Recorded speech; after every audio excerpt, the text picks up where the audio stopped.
In 1948, the State of Israel was proclaimed. Palestine was lost. 16 years later, in 1964, the Palestine Liberation Organization, or the PLO, was founded. Made up of different factions, the PLO has been at the heart of the struggle to regain Palestine ever since.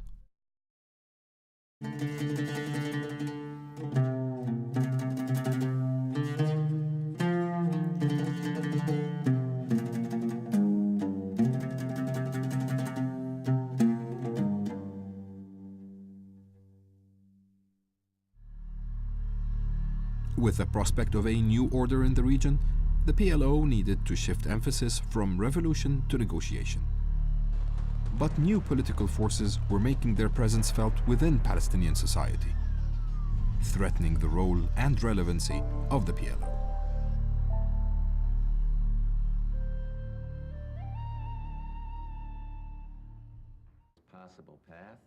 Following the 1991 Gulf War, US President George Bush and his Secretary of State James Baker decided it was high time to resolve the problems in the Middle East. They devised a formula to bring a reluctant Israel to the negotiating table.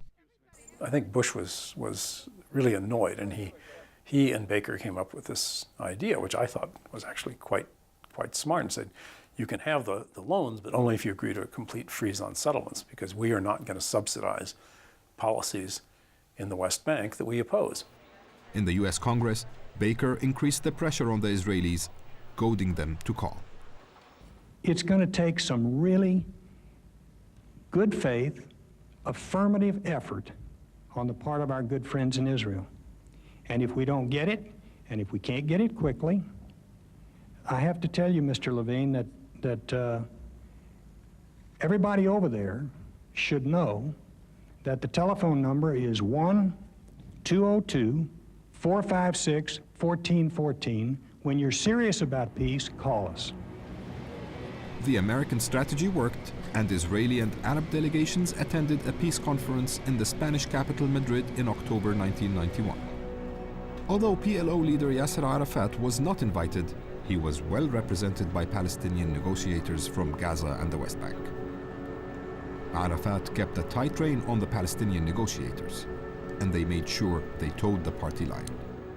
نحن شاركنا في افتتاح المؤتمر ولكن شاركنا بالمشاهدة على التلفزيون ولكن من أرض مدريد. The speech delivered by Haidar Abd al-Shafi in Madrid was written by Hanan Ashrawi and Nabil Chaath. Mamdouh Naufal and Akram Haniyeh contributed to it. But in the end it was faxed to Tunis, and we waited till morning until by return fax we got Arafat's blessing with notes and amendments in his handwriting. The Americans and the Spanish knew this. After the Madrid conference, further negotiations continued in Washington. Away from the media spotlight, secret talks were also held between Israeli and Palestinian officials. In April 1992, a plane carrying Yasser Arafat crashed in the Libyan desert. Arafat survived, but the crash highlighted the lack of any clear successor to the Palestinian leader. The transition of power was becoming an increasingly important matter. In the Palestinian territories, Islamist factions, which were not members of the PLO, were steadily building a solid base of support. They were vocally opposed to the negotiations Arafat was conducting with Israel. After failure of the secular system practice their ideas in Madrid, the people will shift voluntarily, without any force or violence, towards the Islamic movement. Many Palestinians shared such views, unconvinced that negotiations with Israel would lead to a breakthrough. Aware of this skepticism, Arafat gave the go-ahead to a secret channel of talks in the Norwegian capital, Oslo. Arafat's strategy was to open many channels and let many people try to achieve something. He keeps his windows open and awaits the incoming winds. The end result is what's important, not the person or persons delivering the goods. On August 20th, 1993, Israeli and Palestinian negotiators reached accord in Oslo, agreeing to a framework for resolving their decades-long conflict.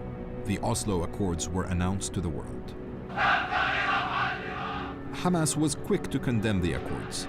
It was a first sign of a growing divide between Hamas and the PLO. On September 13, 1993, Israeli Prime Minister Yitzhak Rabin and PLO leader Jasrera Arafat shook hands and sealed the deal at the White House. The children of Abraham, the descendants of Isaac and Ishmael, have embarked together on a bold journey. Together, today, with all our hearts and all our souls, we bid them shalom, salam, peace.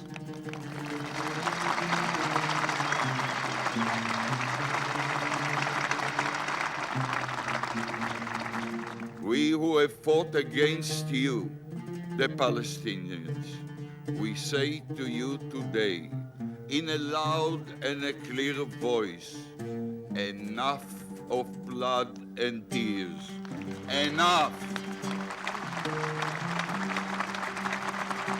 إن معركة السلام أيتها السيدات والسادة هي أصعب معارك حياتنا، وهي تستحق منا كل الجهود لأن أرض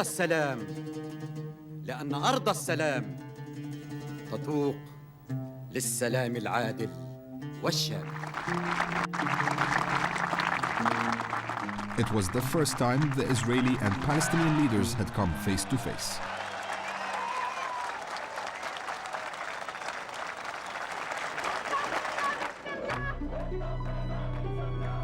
Condemnation of the Oslo Accords spread like wildfire throughout the Arab world.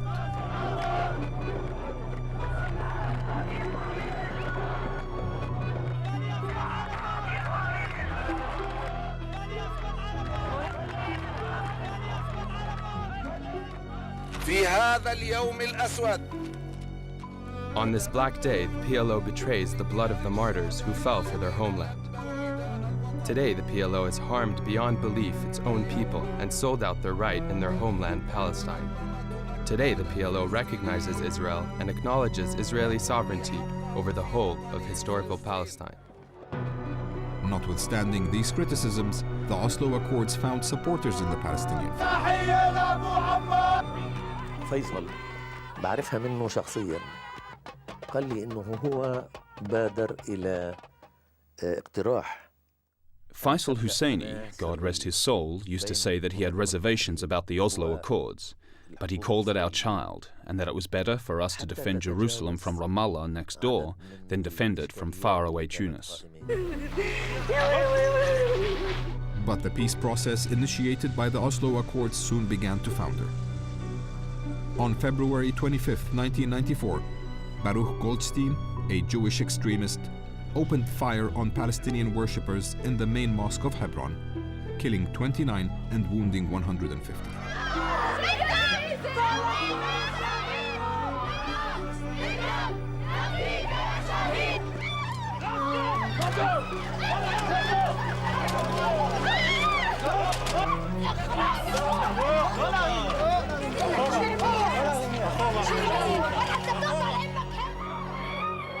Just weeks later, Hamas responded with 2 suicide bombings inside Israel, killing 15 civilians. Suicide attacks were to become a trademark tactic of Hamas. The mosque massacre and the suicide attacks did not preclude the signing of the Gaza-Jericho Agreement in May 1994, in which Israel agreed to undertake troop withdrawals from those areas. In July 1994, Arafat returned to Gaza. He received a hero's welcome. It was the first time in 27 years that the PLO leader returned to the homeland he had devoted his life to regaining. The return heralded the establishment of the Palestinian National Authority, or PNA, set up to fulfill the terms of the Oslo Accords and administer the Palestinian territories.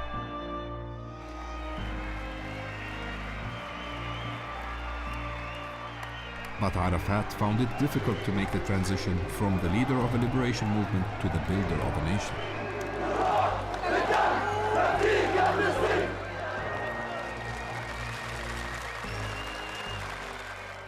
الأخ أبو عمار بنى سلطة تقوم على قاعدة شمولية توتاليتارية. Chairman Arafat built his authority on a totalitarian basis. The criteria for admission to the instruments of state was contingent upon being a member of his Fataha movement and recommendation of one of his security apparatus. It was single-party rule with no accountability. As Arafat tried to build the foundations of state, he also needed to continue negotiations. Final status issues such as the status of Jerusalem, security, borders, and refugees remained unresolved. But the Prime Minister of Israel at the time, Benjamin Netanyahu, maintained a hardline negotiating stance. It did not endear him to US President Bill Clinton. Well, initially, I mean, he actually said after this first set of meetings when Netanyahu came, he left the room and he said, who does he think the superpower is? He is and we're not.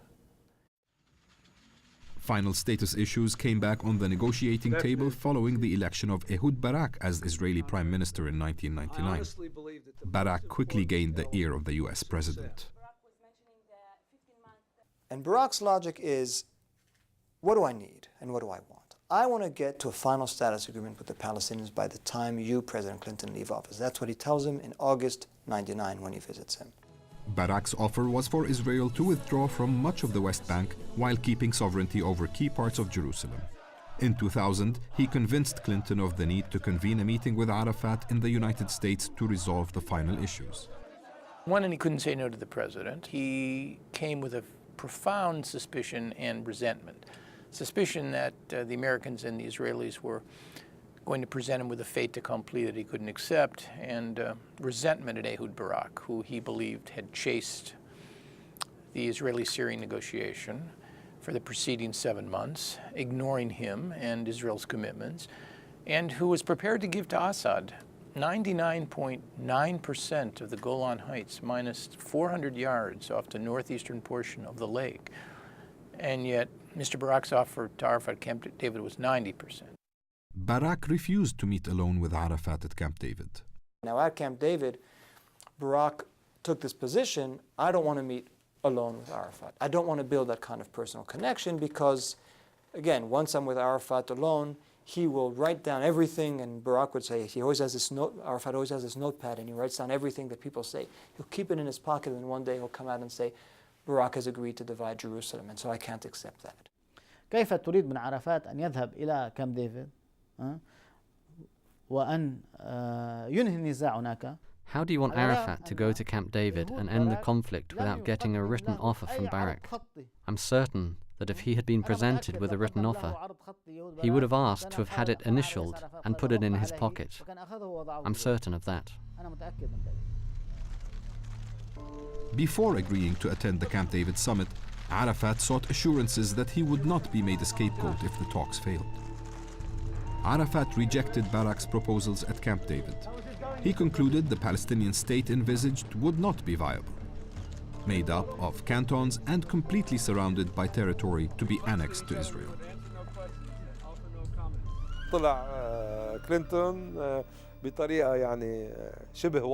And then what does Clinton do? He breaks his promise and blames Arafat for the failure of Camp David. So Arafat is made out to be a liar. That's plain shameful. Much of the Western media criticized Arafat at the time for rejecting the proposals. But today, former US administration officials acknowledge that Arafat had little choice. What was presented at Camp David, I think, if you ask any American negotiator today, any of us, do we think the Palestinians could have accepted the ideas that could have accepted the ideas that President Clinton put on the table or orally briefed Arafat on in July 2000? I think they would all say, they would have to say in hindsight, no. He couldn't accept them. Couldn't accept them because there was no way he could defend a 9-to-1 swap. There's no way he could accept Israeli sovereignty over the Haram. There's no way he could accept this patchwork of sovereignty over Jerusalem, etc., etc. In fact, the proof of the matter is the Palestinian leaders who today are lauded as the most moderate, Mahmoud Abbas, Abu Mazen, etc., Yasser Abed Rabo, they all rejected what was on the table or not on the table at Camp David in terms that were even more harsh than Arafat himself. They were adamantly against them. So that tells you something about whether these were the kind of proposals that a Palestinian could accept. Should he have taken the deal at Camp David? Probably not. A last-ditch attempt by Clinton at the end of his presidency failed to produce an agreement, and Arafat was blamed. I blame it partly on Clinton and Dennis. They told the incoming administration, Bush and Cheney, literally on Inauguration Day, that Arafat was totally responsible for the failure of the peace process, and that he was a liar and you couldn't count on him, you shouldn't deal with him. After the meeting at Camp David, Arafat returned to Gaza and received a hero's welcome for refusing to accept what the Palestinians viewed as unacceptable. He was, by now, however, a pariah in Washington, unwelcome and untrusted. Just weeks later, the Second Intifada erupted, triggered by Ariel Sharon's visit to the Temple Mount, or Noble Sanctuary, in Jerusalem. The Palestinians had lost hope with the diplomatic approach. Amid the death and violence of the new Intifada, Hamas increased its role and its power base in the occupied territories. In Israel, Barak lost the elections to the leader of the Israeli opposition, Arafat's old arch-rival Ariel Sharon. Sharon was in no mood for concession, and following the September 11th attacks on the United States, he was quick to spot an opportunity to get the Americans more on his side. September 11 allowed Sharon to gain sympathy for Israel's internal security situation. In effect, what he was saying was that what you in America faced on September 11, I face on a daily basis. And Sharon was able to convince the world that Yasser Arafat was the source of terrorism. Israeli military actions that killed children, women, and the elderly caused Palestinian reactions to be emotional instead of political, and therefore revenge became the source of justice for the weak. The Israelis knew this, I believe. The crushing of the Palestinians' political backbone is one of the great achievements of the Israeli army during the Intifada. So in other words, there was chaos. In the spring of 2002, Ariel Sharon decided to hold Yasser Arafat personally responsible for every act of violence perpetrated against Israel. Israeli forces quickly surrounded Arafat's headquarters in Ramallah and set out to systematically destroy all the instruments of Palestinian state infrastructure. Besieged and with few remaining allies, Arafat turned down an offer from Sharon to depart. He feared he would not be allowed to return. Instead, Arafat announced that he would fight to the very end. Under pressure, Arafat devolved some of his powers to the newly appointed Prime Minister Mahmoud Abbas, also known as Abu Mazen. But in Arafat's eyes, Abbas proved ineffective. I was with Arafat when Prime Minister Abbas was in Washington, and Arafat received a phone call telling him it was no good. The White House had not agreed to him regaining his freedom. At that point, Arafat said, if the Americans refuse to grant Abbas the freedom of Yasser Arafat, the democratically elected president of the Palestinian people, does he think they will give him the rights of the Palestinian people in Jerusalem and borders and the issue of refugees? They will not. Arafat subsequently quickly moved to engineer the fall of Abu Mazen's cabinet, and he did. Surrounded in his Ramallah headquarters, Arafat held out until October of 2004 when he was struck down by a mysterious illness. Israel said it would allow him to seek treatment abroad and return.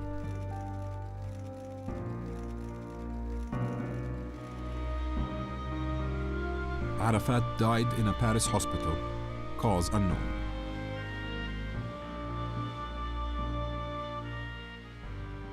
The Palestinians claimed he was poisoned.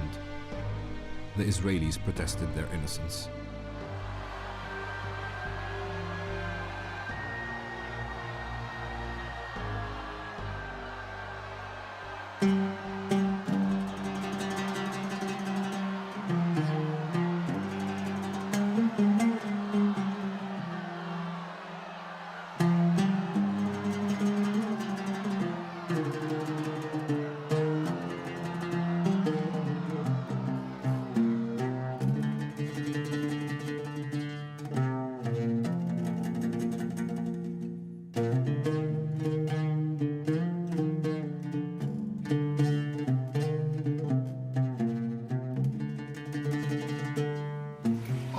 interested in what we are going to say about former President Arafat.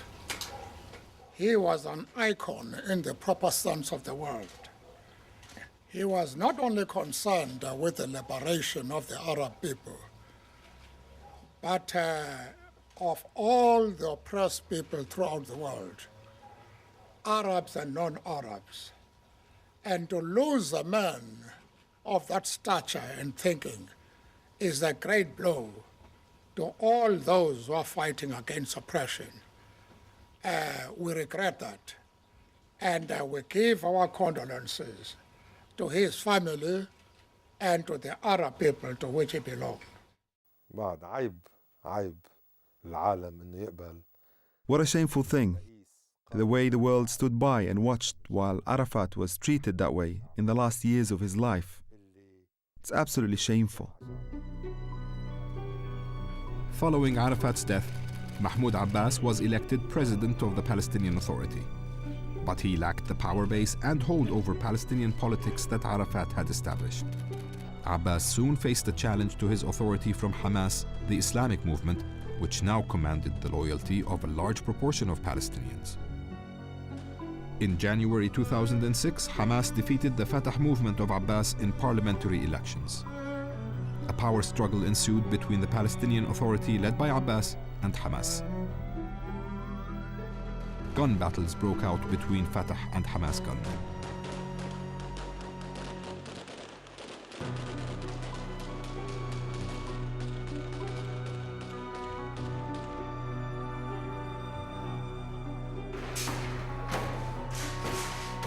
In the summer of 2007, Hamas fighters captured the Fatah headquarters in Gaza, securing control of the area.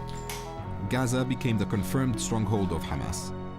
Fatah had been supplanted. Would Arafat have lost control of Gaza the way Abu Mazen did? It's hard to believe that he would have for one simple reason. Arafat was an icon. He lost a lot of support among Palestinians. I felt it, even as time went by.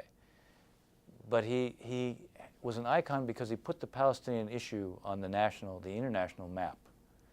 He established for the international community a sense that somehow what he identified as Palestinian national aspirations had to be achieved. So he put the Palestinian movement on the world stage, and he also unified the Palestinians in a way that no other leader had. I think what's happened since he has died should tell us something about how central he was to the Palestinian map.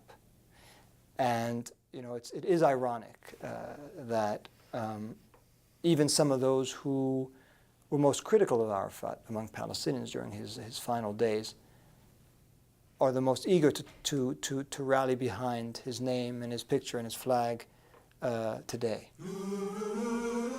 Today, the Palestine Liberation Organization is no longer the force it once was. The emergence of new groups such as Hamas has eroded support for the traditional PLO. Rather than being a unifying force, the PLO is now a protagonist in inter-Palestinian discord. The revolution, started over 40 years ago, may have faded, but the dreams of the Palestinians for statehood live on as strong as ever.